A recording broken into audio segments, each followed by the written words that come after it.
یہ ایک اور چھوٹا سا 4 مصریں ایک قطعہ ہے جو میں آپ کو سناتا ہوں.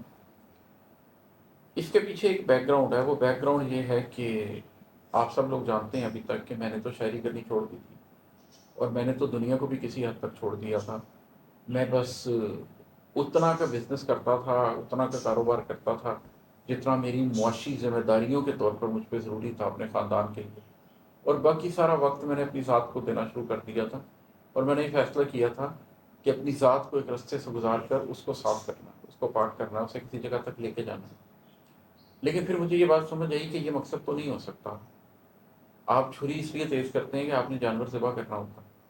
آپ ذات کی صفائی اس لیے کرتے ہیں کہ آپ نے ذات کی صفائی کے بعد اس سے کوئی کام بھی کرنا پڑتا. تو ایک وقت آیا جب مجھے یہ لگا کہ اب مجھے اس میٹافوریکل کیو سے باہر نکلنا ہی پڑے گا، مجھے اپنی بات کرنی ہی پڑے گی. اور میں بڑا ریلیکٹنٹ تھا، اس لیے کہ میری خواہش نہیں تھی کہ میں میڈیا پہ آؤں، میری خواہش نہیں تھی کہ میری ویڈیوز بنے، میری خواہش نہیں تھی کہ میں کوئی بات کروں. لیکن اس وقت اللہ نے پھر مجھ سے کتابیں لکھوانی شروع کر دی. پھر 3 4 سال میں کتابیں لکھتا رہا. اس میں بھی میں نے کسی طرح اپنے آپ کو بچا کے رکھا کہ چلے میں نے لکھ دیا، جس نے پڑھنا ہوگا وہ پڑھ لے گا.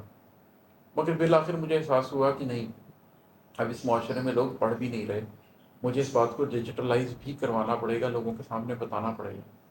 تو جب میں نے یہ سارا فیصلہ کر لیا اور مجھے الٹیمیٹلی یہ سوچنا پڑا کہ اب لوگوں کے سامنے جانا ہی پڑے گا اور وہ بات آہستہ آہستہ کہنی ہی پڑے گی.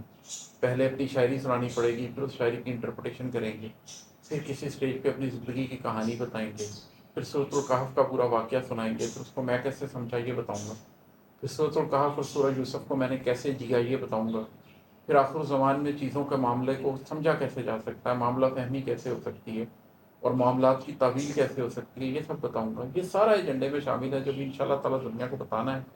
لیکن اس تناظر میں یہ ایک چھوٹا سا قطعہ ہے. یہ ہے کہ من جنگل میں آگ لگی ہے، پھیل رہی ہے چاروں اور. من جنگل میں آگ لگی ہے، پھیل رہی ہے چاروں اور. دھواں اٹھا تو سب نے دیکھا، بات گئی ہے چاروں اور. میں نے تو صرف من جنگل میں ہی آگ لگائی تھی، میں نے تو صرف اپنے من پہ کام کرنا شروع کیا تھا. لیکن جب آگ لگتی ہے تو پھر وہ پھیلتی ہے. تو من جنگل میں جو آگ لگی ہے اس نے چاروں اور پھیلنا شروع کر دیا، اس سے دھواں اٹھ رہا ہے تو سب دیکھ رہے ہیں، بات گئی ہے چاروں اور.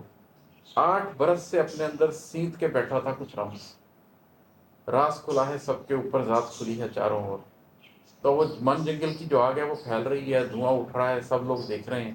میں نے 8 برس سے اپنے اندر کچھ راز سینتے ہوئے تھے، لیکن اب آہستہ آہستہ ان کو کھولنے کا وقت آ گیا، اب لوگوں کو بتا رہا ہوں.